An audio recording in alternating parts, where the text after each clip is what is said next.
왕이 없으므로 사람마다 자기 소견에 옳은 대로 행하였다. 이것이 사사기 전체를 평가하는 하나님의 평가였습니다. 하나님의 백성이 어떻게 무너졌는가를 압축적으로 보여주는 하나님의 진단문이기도 합니다.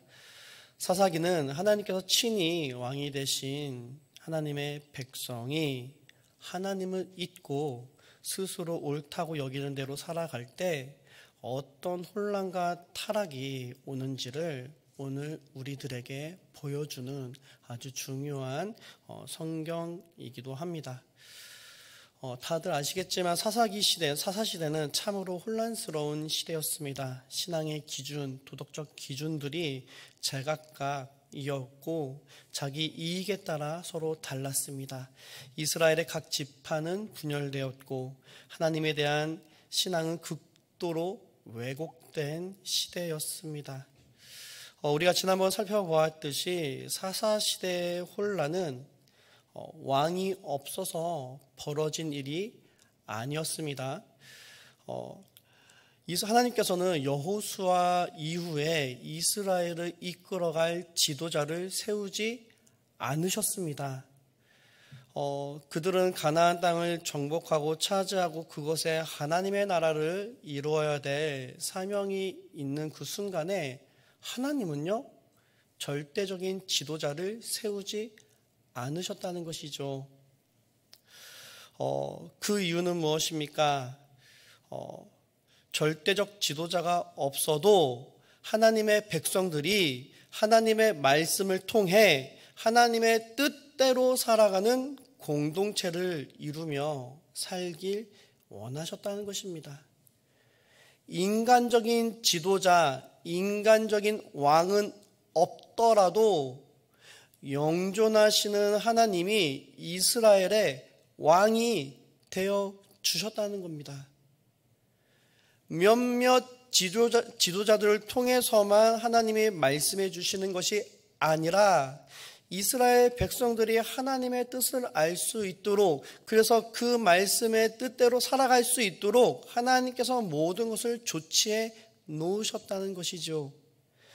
그래서 그들은 하나님의 말씀 안에서 하나님의 뜻을 이루며 살아갈 때 그들에게 허락된 가나안 땅은 진정으로 젖과 꿀이 흐르는 땅, 축복의 땅이 될 수 있었습니다. 그런데 이스라엘 백성들은 그 가나안 땅, 그 축복의 땅에 들어가 살면서 어떻게 살았습니까? 그때의 이스라엘의 왕이 없으므로.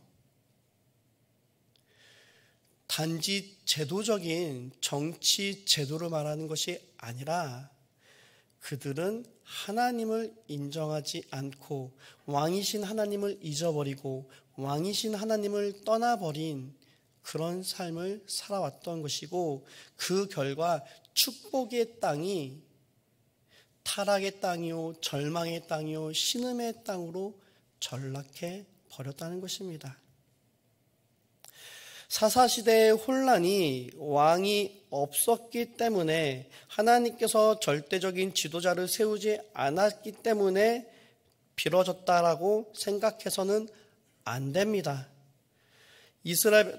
다시 한번 말씀드리지만 그 이스라엘의 지도자, 왕을 세우지 않으신 것은 하나님의 뜻이었습니다. 사사시대에 혼란은 왕이 없어서 벌어진 것이다 라고 주장하게 되면 결국 사사시대의 혼돈과 타락의 책임을 하나님께로 돌려버리는 것입니다. 하나님은 이스라엘의 실질적인 주인 되십니다. 오늘도 우리에게 마찬가지입니다. 하나님은 지금도 우리와 함께 살아계시고 역사하시는 참된 왕이십니다. 그 사실을 믿으시기 바랍니다. 내 삶의 주인, 내 삶을 통치하시고 다스리시고 인도하시는 분은 하나님이십니다. 우리는 예수를 그리스도로 고백하는 자들입니다. 예수 그리스도를 믿는 자들이죠. 예수님이 2000년 전에 이 땅에 오시고 십자가에 달려 죽으시고 부활하신 그 예수가 나의 그리스도 되신다라는 믿음입니다. 그리스도는 무슨 뜻입니까? 나의 주, 나의 하나님, 나의 왕이시라는 것입니다. 그리스도인의 능력은요, 예수님이 우리 삶의 실제적인 왕이 되실 때 비로소 나타납니다. 그리스도인의 능력은요, 예수님이 우리 삶의 진정한 주인 되실 때 비로소 나타나게 되는 것입니다. 우리 그리스도인의 능력은 세상의 것이 아닙니다. 내 자신의 안에 있는 어떤 능력과 재능, 그런 것이 아닙니다. 예수님이 왕 되시고, 예수님이 나의 주인 되시고, 예수님이 나의 구원자 되신다는 그 사실이 우리의 능력이요, 우리의 소망이요, 우리의 기쁨임을 믿으시기 바랍니다. 그것이 인정돼야 돼요. 예수님이 내 삶의 주인 되심을, 예수님이 내 삶의 진정한 왕이심을 깨달아지고 믿어줘야 된다는 거예요. 예수님이 내 삶의 진정으로 주인 되시고 왕이시고 구원자 되심이 믿어지지 않으면요, 우리는 똑같이 사사시대의 그런 타락과 사사시대의 혼란과 사사시대의 비극을 똑같이 되풀이하게 됩니다. 구원받는 자들인데 여전히 세상 가운데 구별됨이 없이 살아가는 이유가 무엇입니까? 예수님이 내 삶의 주인 되심을 믿는데, 예수님이 내 삶의 진정으로 주인 되심을 믿고 예수님이 내 삶을 진정으로 통치하심을 믿는다면 세상과 구별된 삶을, 세상과는 다른 방식으로 살아갈 수밖에 없습니다. 왜 그렇습니까? 예수님이 나의 생명 되시기에, 예수님이 내 삶의 능력 되시기에, 예수님의 말씀이 길이요 진리요 생명 되심을 믿어지기에 다르게 살아갈 수밖에 없는 것입니다. 우리가 진정으로 예수님의 주권을 인정하고 왕이신 예수를 모시며 살아갈 때 그 안에, 그의 삶의 자리 가운데 하나님의 나라가 이루어지는 것입니다. 그렇기에 우리 그리스도인들은요, 하나님의 나라를 내가 죽어서 갈 추상적인 개념이 되어서는 안 됩니다. 예수님이 주인 되시는 삶은요, 우리의 삶의 모든 영역에 하나님의 나라가 실현되는 것입니다. 하나님이 내 물질을 책임지시고, 하나님이 내 가정을 책임지시고 보호해 주시고, 나의 삶의 모든 걸음을 주권하시고 인도하신다는 사실을 믿고 인정하는 자에게 하나님 나라의 영광의 풍성함이 나타나게 되는 것입니다. 할렐루야. 이스라엘에 왕이 없었다. 그것은 왕이신 하나님을 인정하지 않았을 때 벌어진 일이었습니다. 우리 삶에 우리는 지금 우리의 왕이 누구입니까? 내 삶에 실질적으로 내 삶을 지배하고 있고 내 삶을 움직이고 있는 진정한 주인이 누구입니까? 이 시간 예수 그리스도께 다시 한번 맞춰질 수 있는 그러한 은혜가 있길 바랍니다. 또 한 가지 우리 본문 말씀을 통해 살펴보기 원하는 것이 있습니다. 그때 이스라엘의 왕이 없으므로 사람이 각기 자기 소견에 옳은 대로 행하였더라. 왕이 없기 때문에 사람들이 무엇대로 움직였다는 것입니까? 자기 소견에 옳은 대로 움직이고 행동했다는 거예요. 그러면 이런 질문을 드릴 수 있죠. 성도님들, 자기 소견에 옳은 대로 행했는데 그게 왜 문제가 될까요? 자기 소견대로 움직이면 안 되나요?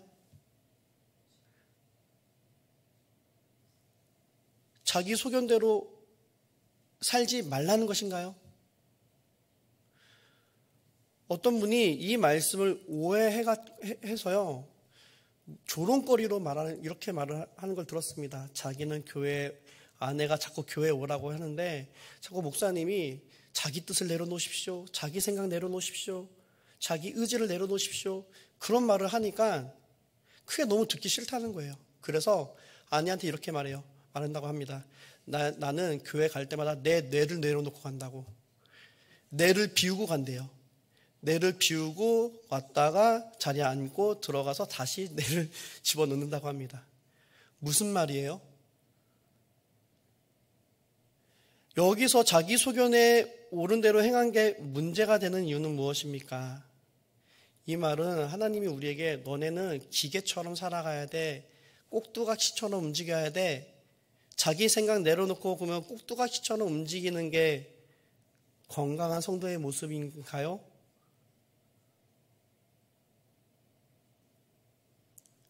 아니죠. 아니죠. 그렇다면 이 사사기에서 자기 소견에 옳은 대로 행한 것이 왜 문제가 됩니까? 자기 소견에 옳은 대로 행한 것 자체는 문제가 아니에요. 자기 소견에 옳은 대로 살아가셔야 돼요. 할렐루야? 무슨 말인가 싶은가요? 자기 소견에 옳은 대로 살아가야 돼요. 근데 중요한 게 있어요. 중요한 것은 그 자기 소견, 즉 자기의 뜻의 내용이 어디에서 왔는가, 그것이 중요하다는 거예요. 내 자기 소견, 내가 움직이고 판단하는 그 내 뜻이 무엇으로 채워져 있는가, 무엇의 영향을 받았는가, 그게 중요하다는 것입니다. 사사기에는 이 왕의 부재를 말하고 있는 구절이 4번 나옵니다. 사사기 17장 6절, 그리고 사사기 18장 1절, 그리고 19장 1절, 그리고 21장 25절 말씀입니다. 이 구절들이 놓인 맥락을 살펴보면서 이 자기 뜻대로 움직였다, 자기 소견에 옳은 대로 행하였다는 것이 왜 문제가 되는지를 한번 좀 살펴보고 나누고자 합니다. 먼저 사사기 17장 1절에서 6절 말씀을 한번 보도록 하겠습니다. 우리 사사기 17장 1절에서 6절 말씀 우리 함께 읽겠습니다. 에브라임 산지에 미가라 이름하는 사람이 있더니 그의 어머니에게 이르되 어머니께서 은 1,100을 잃어버리셨으므로 저주하시고 내 귀에도 말씀하셨더니 보소서 그 은이 내게 있나이다. 내가 그것을 가졌나이다 하니 그의 어머니가 이르되 내 아들이 여호와께 복받기를 원하노라 하니라. 미가가 은 1,100을 그의 어머니에게 도로 주매 그의 어머니가 이르되 내가 내 아들을 위하여 한 신상을 새기며 한 신상을 부어 만들기 위해 내 손에서 이 은을 여호와께 거룩히 드리노라. 그러므로 내가 이제 이 은을 내게 도로 주리라. 미가가 그 은을 그의 어머니에게 도로 주었으므로 어머니가 그 은 200을 가져다 은장색에게 주어 한 신상을 새기고 한 신상을 부어 만들었더니 그 신상이 미가의 집에 있더라. 그 사람 미가에게 신당이 있으므로 그가 에봇과 드라빔을 만들고 한 아들을 세워 그의 제사장으로 삼았더라. 그때에는 이스라엘의 왕이 없었으므로 사람마다 자기 소견에 옳은 대로 행하였더라. 아멘. 이 사사기 17장 1절에서 6절 말씀에 에브라임 산지에 미가라 이름하는 한 사람의 가정의 모습이 나옵니다. 이 미가는요, 어머니의 돈, 재산 중에 은 1,100을 훔쳤습니다. 부모님 지갑에서 1만 원, 2만 원 용돈 뺏어가시 한 것이 아니라 엄청난 재산을 가로챈 것이죠.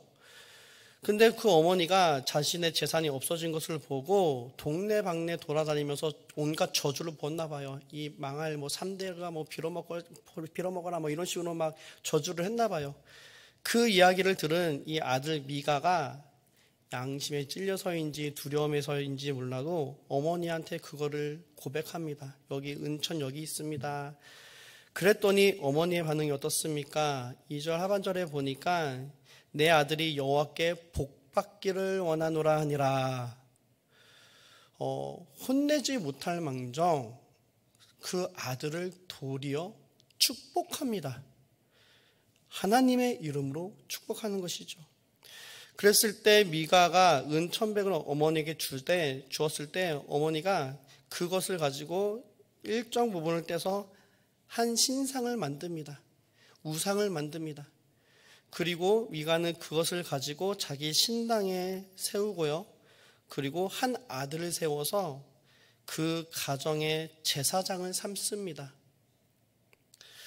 그러면서 고백하는 내용이 그때는 이스라엘의 왕이 없으므로 자기 사람마다 자기 소견에 옳은 대로 행하였더라 라고 말하고 있는 것입니다. 지금 이 미가, 이 가정이 지금 움직이고 있는 그 소견, 그 뜻, 그 중심에는 무엇이 있습니까? 하나님에 대한 신앙이 있는 것처럼 보이지만 실상은 그 중심을 면밀히 살펴보면은요, 하나님은 그들에게 그저 단지 수호신 역할밖에 하지 못하는 것을 볼 수 있습니다. 이 가정의 중심, 그들의 소견, 그들의 뜻, 그 중심에는 무엇이 있습니까? 바로 복리복락이 있다는 거예요. 내 자녀가 어떤 행실을 하든 어떤 인생을 살아왔든 관심 없고 단지 물질적으로 잘 되기만 하면 된다는 마음과 생각입니다. 그 안에 하나님의 말씀, 하나님의 뜻은 전혀 상관이 없습니다. 하나님이 어떠한 분이신지, 하나님이 거룩하시고 정직하시고 공의로우시고 의로우신 분이라는 그 하나님의 성품은 전혀 상관이 없습니다. 이들에게 중요한 것은 무엇입니까? 단지 자신들에게 더 많은 물질, 더 많은 형통, 더 많은 만족을 부어줄 신, 복, 그것만이 중요했다는 것이죠. 오늘날 이 미가의 모습들, 이 가정의 모습들을 오늘 우리들에게 살펴보길 원합니다. 오늘날 성도들은, 우리들은 자기 소견에 무엇으로 채워넣고 있습니까? 우리를 움직이게 하는 동기는 무엇입니까? 현재 우리가 살고 있는 세상을 자본주의 사회라고 말합니다. 자본주의 사회에 지대한 영향을 끼친 개념이 있는데 바로 보이지 않는 손이라는 개념입니다. 이 보이지 않는 손이라는 것은 사람들이 각자의 이윤과 이익을 추구하기 때문에 정부가 이래라 저래라 할 필요 없이 가만히 냅두면 알아서 잘 돌아간다라는 개념입니다. 예를 들어서요, 동네에 빵집 주인이 있습니다. 이 사람은 돈을 벌기 위해 맛있는 빵을 만들어 팔아야겠죠. 그런데 빵이 맛이 없으면 어떻게 됩니까? 손님들이 안 오죠. 그럼 가게가 망합니다. 그래서 더 좋은 재료를 쓰고 정성 들여 빵을 만듭니다. 그리고 손님은 맛있고 질 좋은 빵을 원하니까 그런 빵집을 찾아갑니다. 여기서 중요한 것은요, 빵집 주인은 손님을 돕기 위해서가 아니라 자신이 돈을 더 많이 벌고 싶은 마음에 노력했다는 거예요. 그 결과 손님도 좋은 빵을 얻고 동네 사람들도 만족한다는 거예요. 이게 보이지 않는 손이라는 개념입니다. 보이진 않지만 자기의 이윤에 따라 움직이는 마음을 말하는 것이죠. 그런데 시간이 지나면서 이 빵집 사장님이 돈을 더 많이 벌고 싶어졌어요. 그래서 이렇게 생각합니다. 좋은 밀가루, 유기농 밀가루 말고 값싼 밀가루를 써볼까? 그리고 유통기간 임박한 재료들을 싸게 사서 만들어도 괜찮지 않을까?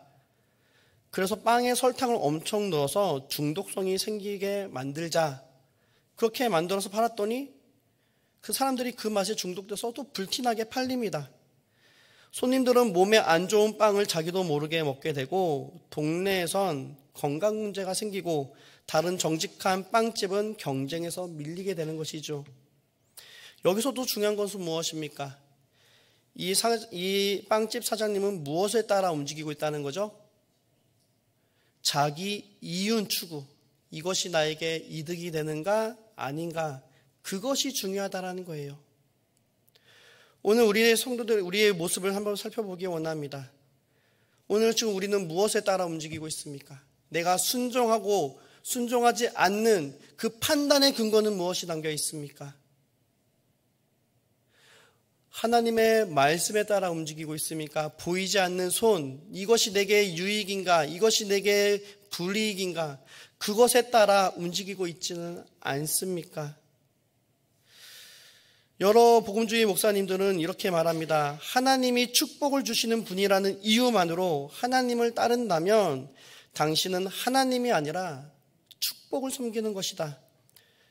현대 기독교인들은 하나님을 섬긴다기보다는 자기 욕망을 위해 종교를 이용하는 경우가 많다고 지적하고 있습니다. 하나님을 찾는 것이 아니라 자기 욕망을 신앙으로 포장한 가짜 길을 걷는 것은 쉽습니다. 그리고 그런 유혹 가운데 우리는 놓여 있습니다. 여기서 우리는 기억해야 됩니다. 우리가 하나님의 말씀이 진리라면 그것이 내게 불이익이 되더라도, 그것이 내게 십자가와 같은 고통으로 다가올지라도 그것이 진리라면 따라야 되는 것입니다. 하나님은, 우리가 하나님을 믿고 하나님을 섬기고 하나님을 예배하는 이유는 무엇입니까? 예배할 때 하나님이 내게 복을 주시기 때문에 예배하는 것입니까? 하나님은 당신 자신이 선하시기 때문에, 하나님은 홀로 온전하시고 완전하신 분이시기에 예배받고 사랑받기 합당하신 분이라는 것입니다. 우리의 신앙의 진짜 동기가 하나님 자체에 있어야 된다는 것입니다. 우리와 함께 하시는 그 하나님, 그 하나님의 아름다움, 그 하나님의 온전하심을 바라보실 수 있는 저와 여러분들 되어지기 원합니다. 나를 따르라 말씀하시는 예수 그리스도의 음성을 듣고 많은 사람들이 주저하였습니다. 하지만 그 예수님을 바라보고 주목한 사람들은 예수 그리스도를 따랐습니다. 우리가 바라봐야 될 것, 우리가 내 소견에 채워 넣어야 될 것은 나의 이익과 이 세상에서의 성공과 번영이 아니라 예수 그리스도로 채워 넣어야 되기 원합니다. 예수 그리스도가 우리 삶의 순수한 동기가 되어지기를 원합니다. 나를 위해 십자가 위에서 자기 자신을 버리신 하나님의 아들을 믿는 믿음 안에서 살아가는 것이 저와 여러분들의 고백이 되어지기를 주님의 이름으로 축복합니다. 또 한 가지 말씀을 보겠습니다. 우리 사사기 18장 1절 말씀을 보면은요, 함께 읽도록 하겠습니다. 그때 이스라엘의 왕이 없었고 단지파는 그때 거주할 기업의 땅을 구하는 중이었으니 이는 그들이 이스라엘 지파 중에서 그때까지 기업을 분배받지 못하였음이라. 18장엔 이런 내용입니다. 단지파가 아직도 땅을 차지하지 못했다라는 거예요. 근데 여기서 하나님께서 그들에게 땅을 주지 않아서 그런 것이 아닙니다. 여호수아 19장 40절에서 46절 말씀에 보면 하나님이 단지파에게도 땅을 분배하시는 내용이 나옵니다. 지도로 말씀은 좀 기니까 지도로 한번 좀 보여주시겠어요? 지도에 보면 저기에 단지파 단이라고 써 있는 게 보이나요? 유다 지파와 에브라임 사이에 단이라고 써 있는 저곳이 바로 하나님이 단지파에게 주신 땅입니다. 자, 그렇다면 단지파는 하나님께 저 땅을 분배받았습니다. 그렇다면 단지파가 취해야 될 행동은 무엇입니까? 저 땅을 차지하는 것이죠. 저 땅에 있는 가나안인을 몰아내고 그 땅을 차지하는 것입니다. 하나님의 이름으로 싸우고 하나님의 이름으로 차지하고 하나님의 이름으로 살아가는 것이 단지파가 해야 될 역할인 것이죠. 근데 단지파는 어떻게 했습니까? 그 땅을 차지하지 못했습니다. 그 이유는 무엇입니까? 사사기 1장 34절에서 35절 말씀을 보면은요, 이런 내용이 있습니다.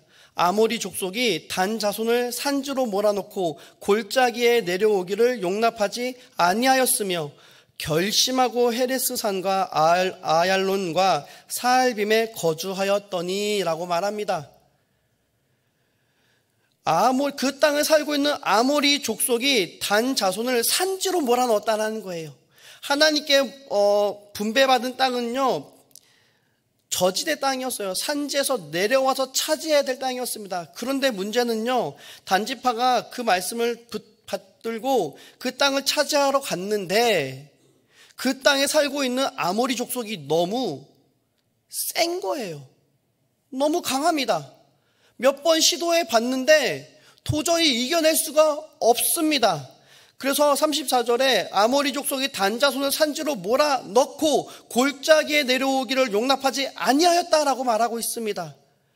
완전히 단지파가 아모리 족속을 몰아내고 정복해야 되는데 뒤집혀 버린 거예요. 아모리 자손이 오히려 단 자손을 이겨버렸습니다. 그래서 단지파가 내려오지 못하도록 그들을 꽁꽁 봉쇄하고 있는 거예요. 그랬을 때 이 단지파가 해야 될 일이 무엇입니까? 여러분들이 하나님께 받은 약속이 있어요. 말씀이 있어요. 그래서 그 말씀대로 살아가려고 실천했는데 고난이 다가옵니다. 더 어려움이 커지고 있어요. 역경이 심해지고 있어요. 죽을 것 같아요. 그럴 때 여러분들이 취해야 될 행동이 무엇입니까? 무엇입니까? 아, 이건 하나님 뜻이 아니구나. 포기하는 것입니까? 부르짖고 하나님 앞에 부르짖고 매달리고 구해야죠. 내 힘으로 안 되면 하나님이 힘을 주시고 하나님께서 역사하시고 하나님께서 길을 열어주시기를 하나님을 바라보고 하나님께 매달려야죠. 근데 단자손은 어떻게 했습니까? 단자손은요, 쉬운 길을 떠났어요. 오늘 18장 말씀에 보면은 18장 27절에 보면 이런 얘기가 있습니다. 단 자손이 미가가 만든 것과 그 제사장을 취하여 라이스에 이르러 한가하고 걱정 없이 사는 백성을 만나 칼날로 그들을 치며 그 성읍을 불사르되. 단 자손은요, 하나님께 분배받은 그 약속의 땅을 차지하는 게 너무 힘드니까 그 땅을 버리고요, 저 멀리 하나님이 약속하지 않는 땅으로 가서 그곳에서 한가하고 걱정 없이 사는 평화로운 민족들, 만만하고 쉽게 이길 수 있는 사람을 찾아서요, 그 사람들을 진멸해버립니다. 그것도 하나님의 이름으로 정복해버리는 것이죠. 27절 말씀을 보십시오. 하나님은 이 단자손의 모습을 봤을 때 그들의 모습을 격려하거나 칭찬하는 뉘앙스가 전혀 없습니다. 오히려 그들을 책망하는 모습이에요. 라이스에 이르러 한가하고 걱정 없이 사는 백성을 만나 칼날로 그들을 치며 그 성읍을 불살랐다. 그리고 그들은요, 그렇게 차지한 땅에서 아까 17절에 살펴봤던 미가 자손이 만든 그 우상을 뺏어서 라이스 자신들이 빼앗은 성의 우상으로 섬기게 됩니다.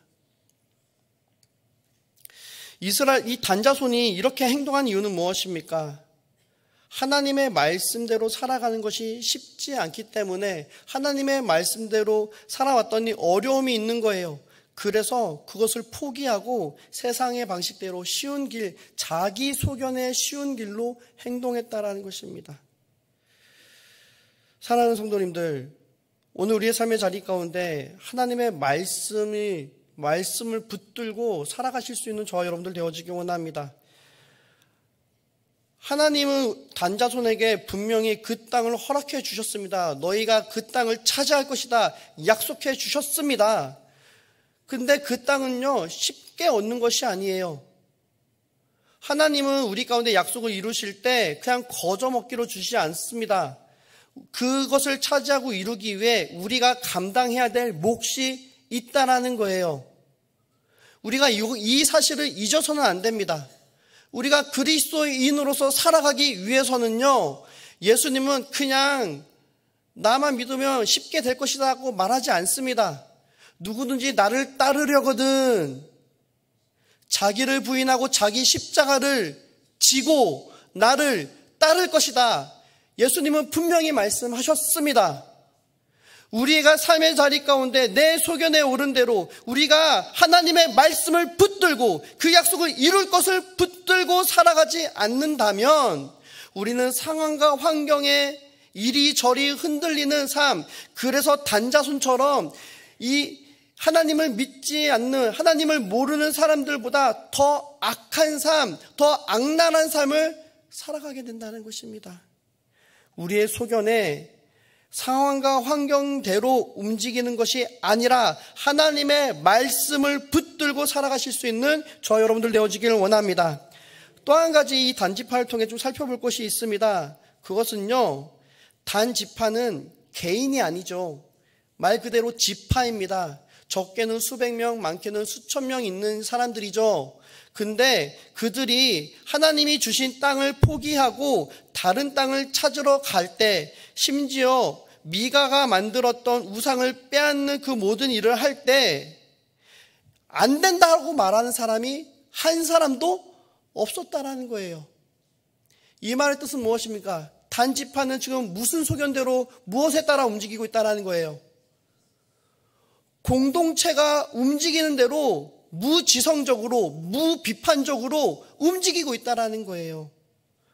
오늘 이것이 오늘날 우리 성도들에게도 중요한 문제가 됩니다. 왜 그런지 아십니까? 제가 예전에 젊었을 때 만났던 몇몇 친구들이 봤을 때 그 친구들, 대형교회 다니는 친구들과 좀 어울릴 수 있는 기회가 있었습니다.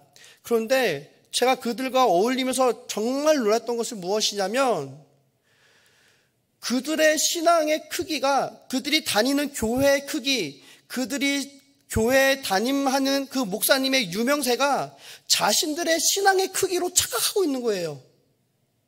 나는 이렇게 유명한 교회에 다니니까, 나는 이렇게 유명한 목사님 밑에서 말씀을 들으니까 나는 구원 받았다라는 거예요.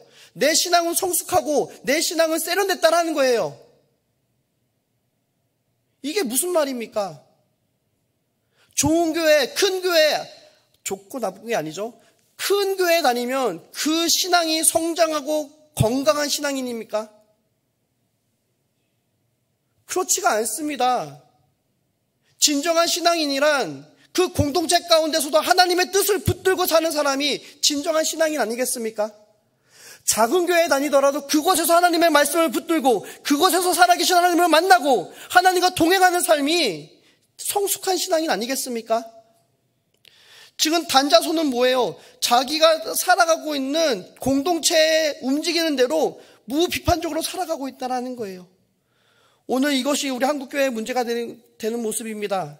최근에 충격적인 뉴스를 받았습니다. 어떤 목사님이 집회에 동원한 인력이 적었다고 성도들을 얼차리를 시켰어요. 대가리 박아 했더니 대가리를 박더라고요. 그게 무슨 행동입니까? 왜 그렇습니까? 왜 그런 행동을 합니까? 그 행동을 통해 하나님의 어떤 영광이 나타납니까? 하나님의 선하심과 하나님의 거룩하심이 그 모습을 통해 드러납니까? 아니죠. 오히려 그 목회자의 영향력, 저 사람이 카리스마가 얼마나 세길래 저 사람들이 찍소리도 못하고 대가리를 박을까? 사람이 영광받고 사람이 주목되고 있잖아요. 근데 그런 행태를 하는데 그 중에 이거 잘못됐습니다 말하는 사람이 한 사람도 없다는 거예요. 왜 그렇습니까? 자기 소견에 오른 대로, 내 소견에 그 사람들은요, 자기 소견을 다 내려놓고 공동체가 하라는 대로 또 몇몇 목회자가 하라고 하니까 그냥 하는 거예요. 그런데 성경은 분명히 말합니다. 너희는 이 세대를 본받지 말고 오직 마음을 새롭게 함으로 변화를 받아 하나님의 선하시고 기뻐하시고 온전하신 뜻이 무엇인지 분별하도록 하라. 하나님은 우리에게 말씀하세요. 명령하십니다. 분별해라. 분별해라 말씀하십니다. 이것은요, 목회자 한 사람이 노력한다고 되는 것이 아니에요. 목회자가 설교하고 말씀을 가르치는 목적이 무엇입니까? 그것은 성도들이 하나님의 말씀을 분별해서 거룩한 삶을 능동적으로 살게 하기 위함입니다. 목회자들이 설교하고 말씀을 가르치는 것은 내 꼭두각시를 만들기 위해서 그런 것이 아니에요. 내가 대가리 박아 그러면 대가리 박는 사람을 만들려고 하는 것이 목적이 아닙니다. 우리는 자기 소견에 옳은 대로 행하는데 타인의 소견에 따라, 문화의 흐름에 따라, 교회 분위기에 따라 그냥 담임 목사가 하라고 하니까, 다시 말해 스스로 분별하지 않고 누군가 말해준 말씀, 누군가 해석해준 신앙, 누군가 이렇게 살라고 말하는 그 이야기들을 그냥 무비판적으로 그냥 이게 하나님의 뜻인 줄 알고 따른다라는 거예요. 이것은 중요한 문제입니다. 우리가 이렇게 살고 이렇게 신앙생활을 하다 보면은요, 예배는 드리지만 왜 예배 드려야 되는지도 모르고, 말씀은 듣지만 내 삶에 어떻게 적용해야 되는지 고민하지도 않게 됩니다. 누군가 대신 말해주기만을 기다릴 뿐 하나님 앞에서 자신의 뜻을 정립하려고 노력하는 몸부림은 없어지게 됩니다. 시편 1편 1절과 2절 말씀에 보면 복 있는 사람에 대해서 말합니다. 우리 함께 읽겠습니다. 복 있는 사람은 악인들의 꾀를 따르지 아니하며 죄인들의 길에 서지 아니하며 오만한 자들의 자리에 앉지 아니하고 오직 여호와의 율법을 즐거워하여 그의 율법을 주야로 묵상하는도다. 여기서 복 있는 사람이 어떻게 악인들의 꾀를 따르지 않고 죄인들의 길에 서지 않고 오만한 자들의 자리에 앉지 않을 수 있었습니까?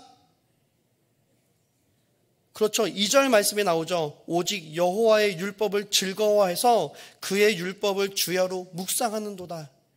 하나님의 말씀을 사모해서 그 말씀대로 살아가기 위해 몸부림치고 있는 거예요.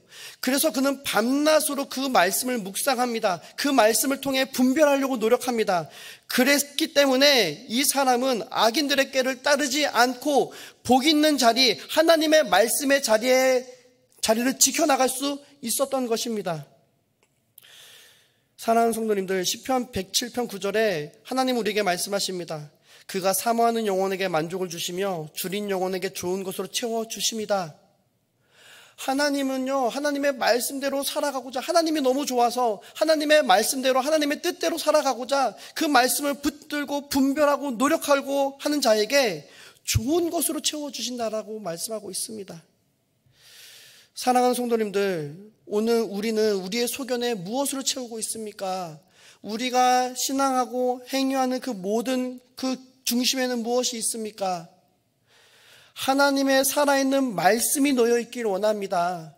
단지 목회자가 말하기 때문에 아무 생각 없이 따라가는 신앙이 아니라 목회자를 통해 주신 그 말씀이 내게 어떻게 적용해야 되는지, 이것이 하나님이 내게 주신 그 말씀으로 살아가기 위해서 하나님의 말씀을 더욱 연구하고 붙들고 묵상함으로 살아가실 수 있는 저와 여러분들 되어지기 원합니다. 우리는 하나님의 뜻을 나의 뜻으로 품는 사람들이어야만 됩니다. 하나님의 말씀이 내 안에 살아있어 역사함으로 그 말씀의 능력을 체험하며 누리는 삶을 살아가야 되는 것입니다. 이것은요, 그냥 교회가 하라는 대로 하셔야 되는 것이 아니라 그 안에 나와 하나님과의 관계가 살아있어야 된다는 것입니다. 시간이 길어졌기 때문에 말씀을 여기서 정리하도록 하겠습니다. 시편 40편 8절에 보면 시편 기자는 이렇게 말합니다. 나의 하나님이여, 내가 주의 뜻 행하기를 즐기오니 주의 법이 나의 심중에 있나이다 하였나이다. 나의 하나님이여, 내가 주의 뜻 행하기를 즐기오니 주의 법이 내 심중에 있나이다. 우리가 하나님의 말씀 안에 있는 그 아름다움을 깨닫기 원합니다. 하나님 말씀 안에 있는 그 진리를 깨닫기 원합니다. 그래서 그 말씀대로 행하는 것이 내게 즐거움을, 기쁨임을 고백하실 수 있는 저와 여러분들 되어지기 원합니다.